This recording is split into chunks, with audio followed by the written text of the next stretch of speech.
Velkomin í baksviðsþátt kvöldsins. Í þættinum í kvöld ætlum við að fara á Græna hattinn og hitta Bubba Morthens. Við ætlum að hitta eina efnilegustu tónlistarkonu landsins á Austurlandi. En fyrst ætlum við að hlusta á hljómsveitina Fókus sem héldu nokkra tónleika hér á landi fyrir skemmstu. Þeir spiluðu í Egilsbúð Neskaupstað, á Græna hattinum á Akureyri og á Hard Rock í Reykjavík. In '69, December. That's why we always say we started in January '70. Otherwise people will say it's a '60 group. It's not. No. It's a '70 group. And in the '70s we had a lot of success and many hit records, hit LPs, hit singles. And after that it developed and we're still there. We're nearly 50 years old.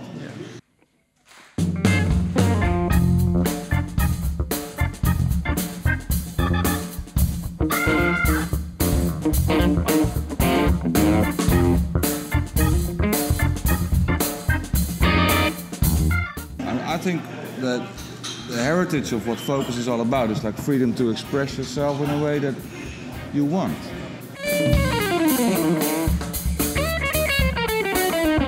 Focus is a rock band, and many people that say it's a progressive rock band.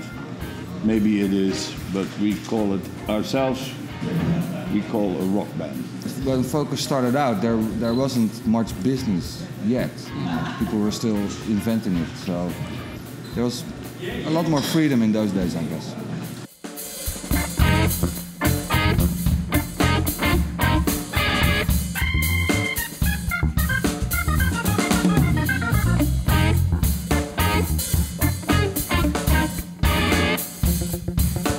This very band with the new bass player is just a few months old. And so we did a tour in South America, in Chile, in Peru, in Argentina and in Brazil. And after that we came straight to Iceland and we did 3 concerts here. And that was very, very beautiful and we loved it very much and we love you people here.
Þegar maður semur lag að mörgu að huga. Oft fer maður í gegnum símann sinn og allar hugmyndirnar sínar og líkar við eina hugmynd og svo þróast hún áfram.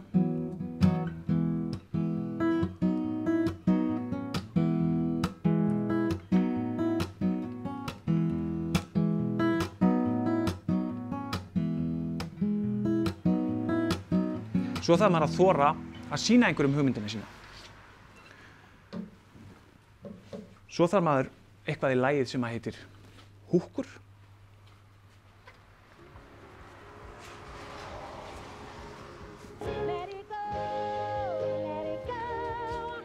Maður þarf að semja texta, maður þarf að bóka stúdíó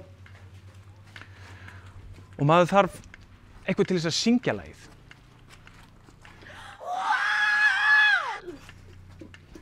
Svo alveg rosalega gott að hafa góða hljómsveit til þess að spila lagið fyrir sig.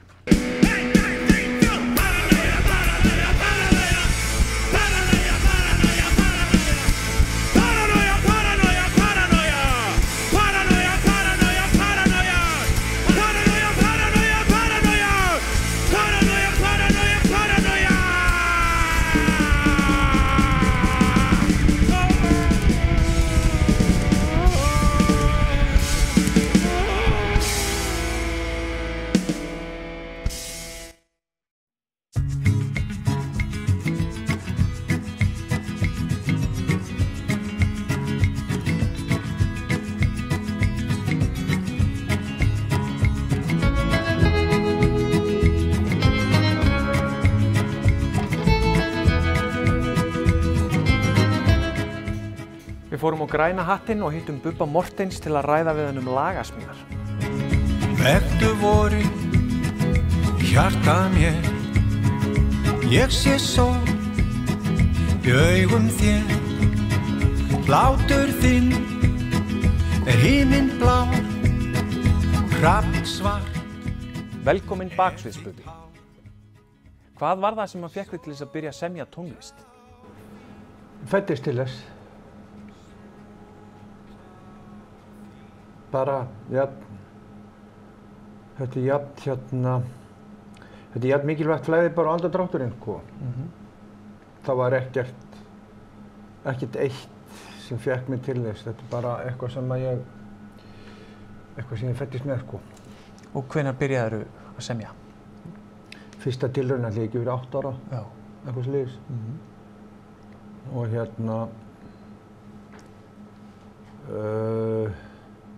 Og þar sem ég uppgötaði, sko, að þetta er hægt. Svo er þetta bara æfing og ef þú endurtekur eitthvað nógu mikið, sko, og ert í þessari lúpu, sko, þá verður það. Þetta er svona svipað bara, þú veist, ætlar að vera góður í einhverju, ætlar að setja þér eitthvað markmið og þú veist, þetta var mitt markmið, þú veist, og ég átti enga undirkomu, sko. Þetta er eitthvað sem ég var bara áskapað, sko. Og hvað hefur einhverja rútínu þegar þú ert að semja? Er eitthvað sem þú gerir alltaf? Nei, ég bara sank að mér. Ég sank að mér tilfinningum og hugmyndum og öðru, sko. Svo leyfi ég því bara að vera, sko, í ákveðin tíma. Það fer eftir, sko, í rauninni hvað og hvernig þú ert að vinna hlutina, sko. Ég er sögumaður, ég vil segja sögur, ég vil að textarnir séu eitthvað aðeins meira en bara til að fylla upp í hljóma, sko. Þú sér það meira að segja Bítlarnir, sko, þeir gáfust upp á því að hafa bara orð til að fylla upp í hljómana, heldur þá fóru þeir að reyna að búa til eitthvað vitrænt, sko, í orðum. Það skiptir miklu máli. En nei, ég vakna snemma, ég vakna kannski 5, 6 og þá skrifa ég, sko. Og svo er ég að skrifa kannski allan daginn, sko, á hverjum degi, meira eða minna. En þegar ég set mig í þennan gír, þá er ég mjög agaður. Þá er ég alveg frá kannski 6 til 8, svo fer ég í ræktina og svo ég að skrifa þangað skóla líkur hjá krökkunum, sko. Já. Akkurat. Þá held ég því tempói, sko. Já, svo þú skrifar á hverjum degi? Hverjum einasta degi. Hverjum einasta degi. Svo þú bíður ekki endilega eftir því að andinn kom í þig? Nei, það mistök. Andinn kemur yfir þegar þú byrjar að skrifa, sko. Málið það og það sama með tóna, sko. Þú ert með gítarinn í hendinni, sko, og þetta búa til tóna, skilur. Þá hægt og rólega, þegar leiða þér eitthvað, sko. Fara með því eitthvað og síðan getur skrúttúra það, sko. Það auðvitað missa hvernig það sko, en öllu jöfnu, sko, þá þetta eitthvað sem að þú verður að binda því við. Ég held, sko, að bíða eftir að andinn komi eitthvað svona, sko. Það gerist á miðilsfundum og það getur virkað, sko, en ekki í einu raunverulega lífi, held ég. Sóltár þín, sóltár þín, sóltár þín, sóltár þín. Hefur eitthvað breyst í lagasmíðunum þínum svona sem þú hefur tekið eftir í gegnum árin? Nei, ég mjög bískur. Já. Og ég óhræddur, sko. Ég óhræddur við að flakka. Skilurðu mig, ég geti alveg farið að vinna með, sko, einhverjum ungum hip-hop-gaukum, sko, til að vinna með mér og pródúsera næsta verk, sko. Það skiptir mig engu máli, ég fer þangað sem að mig langar og forvitnin býður upp á, sko. Já. Fyrir mér engin landamæri þarna, sko. Þetta bara hvað og í hvaða stemmar að þú ert og allt það, sko. Og stundum fer ég í fasa og sá fasi getur varað í 1 ár, 1,5 ár, þá ég dálítið í þeim tónlistaheimi. Nú ég búinn að vera að vinna undanfarið, sko, með áhrif frá Suður-Ameríku og þá ég dálítið þar. Svo bara þekki ég mig, það rjáttlast að mér, sko, og þá fer eitthvað annað að tikka inn. Og það einhverjir áhrifavaldar sem að beina þér í þessar áttir sem þú ferði eða hvernig? Ekki lengur. Nei. En ég átti mér vörður alveg sem ungu maður. Þá voru vörður út allt, sko, og ég auðvitað kinka kolli til allra þeirra sem hafa haft áhrif á mig óhjákvæmilega. Bæði í ljóðum, textum og músík, sko. Ég reyni kannski aðeins meðvitað að athuga hvort ég get farið í einhverja tímaleysur. Mér finnst það að skipta máli, sko, frekar en að búa til tíðaranda. Tíðarandi, hann hverfur, hann fer, skilurðu. Ég meina, Brown Eyed Girl með Van Morrison jafn tímalaust og jafn fest í dag og það var, sko, 67. Algjörlega. Sem dæmi, sko. Já. Við sitjum hérna á Græna hattinum fyrir tónleikana þinn í kvöld og ég heyrði í hljóðpröfunni þá varst að prófa nýtt efni. Já, ég byrjaði á því í gær á Þórshöfn. Ég geri það stundum. Ég með texta og ég set það bara í standinn og svo fer ég bara upp á svið og ég bara improvisera. Já. Og í gær improviseraði ég langan bálk sem ég veit ekki einu hvað ég ætla að kalla og hann á örugglega eftir að breytast, sko, eitthvað í textanum og allt það, sko, en leið og þú ert komin upp á svið, leið og þú ert með fólk fyrir fram að því, þá heyrir leið, þú heyrir alla vankanta, þú heyrir hvað þarf að laga. Þetta mjög töff vegna þess að þú verður að halda haus, þú getur ekki farið upp á svið og klúðra hlutunum, þú verður að halda haus, þú verður að fara í gegn á þessu að gera og þú veist ekki hvert það leiðir þig. Og stundum bara, þú veist, kemur bara þessi niðurstaða, nei, þetta var bara glatað. Og það ekki víst að fólk hafi upplifað það sem glatað, það getur verið að fólk svona bara, hvað er hann að gera? Og hvort koma textarnir eða lögin á undan? Oftast koma textarnir en á seinustu plötu, sko, þá voru það allan helmingurinn, svo lög, bara svona lög og textarnir samdir eftir á. Það krefst öðruvísi úrvinnslu, þá er búið að binda þig.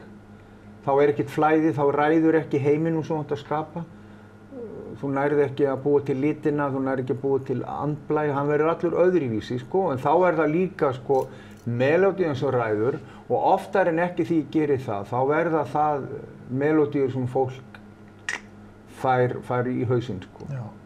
Rómeó og Júlía, sko, lagið var til og undan. Og hérna Svartur Afgan, lagið var til og undan. En mér líka betur að skrifa niður texta og búa til svo hljóðheim utanum andrúmsloftið sem er í textanum og fylgir honum. Mér finnst það mjög gaman, sko. Já. En það er kannski líka af því að ég er sögumaður í eðli mínu. Ég er kannski svona deyjandi kynslóð tónlistamanna sem ennþá, sko, þú veist, það var einn að deyja, mikil sögumaður, ferlega flottur, sko, nú fara þær að hrynja í kringum hann, Tom Petty, sem að hérna, ég hef haldið gríðarlega mikið upp á. Hann á alveg æðislega línur, þú veist. Hann er dálítið mikið eins og málari. Þú veist, Out in the Great Wide Open, þarna ertu búinn að stilla upp mynd, sko. Já. Under the Sky So Blue, þú veist, þá ertu komið með hvítan lit, þú ertu komið með bláan, sko. Og endurtekið, stækkar, sko. Og svo pönsið, sko, pönslínan. A Rebel Without a Clue, þú veist, þetta er rosa flott mynd og rosa flott lína. Og hérna, Dylan er öðruvísi, sko. Cohen, ég hef sótt mikið í Cohen, mér finnst hann, Tom Waits, Nick Cave. Þetta eru menn sem ég hef sótt mikið í, sko, sem dæmi. Hefur einhvern tímann orðið leiður á listamannunum Bubba Morthens? Nei, ég er of sjálfhverfur. Já. Það er bara, nei, þú veist, það er miklu frekar, sko, að ég er of fullur af Bubba. Já. Hvað er framundan hjá þér? Framundan er að búa til nýja plötu, ég er að vinna ljóðabálk og tónleikar, hellingur á tónleikum og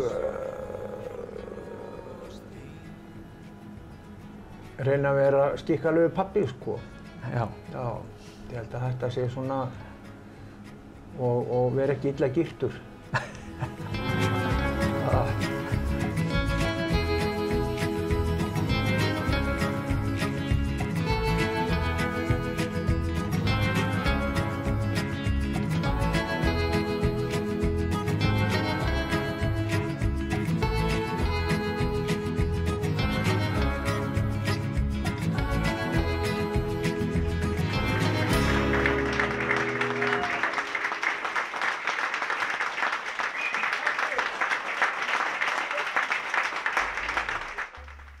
Við hittum unga og bráðefnilega tónlistarkonu sem vert er að fylgjast með í framtíðinni. Anja Shattuck ætlar að segja okkur frá lögunum sínum og spila eitt þeirra í lok þáttarins. Segðu okkur hvaðan þú kemur. Ég kem frá Ameríku og fædd í Boston og svo flutti ég hingað þegar ég flutti Fáskrúðsfjörð þegar ég var bara barn. Og þú ert búin að vera að semja tónlist alveg hvað lengi? Hvenær byrjaðir að semja tónlist? Allavega frá ég var bara krakki. Já, byrjaði fyrst að semja texta, bara kannski að translata texta frá ensku yfir í íslensku þegar ég var svona 7-8 ára eða eitthvað. Og svo kom restinn bara með árunum. Þegar þú ert að vinna að nýju lagi, hvernig kemur hugmyndin og hvernig vinnurðu lagið? Það er mjög misjafnt. Stundum fæ ég inspo frá öðrum lögum eða þá öðrum tónlistarmönnum. Stundum poppar bara eitthvað upp í hugunum á manni. Og síðan byrja ég bara á því.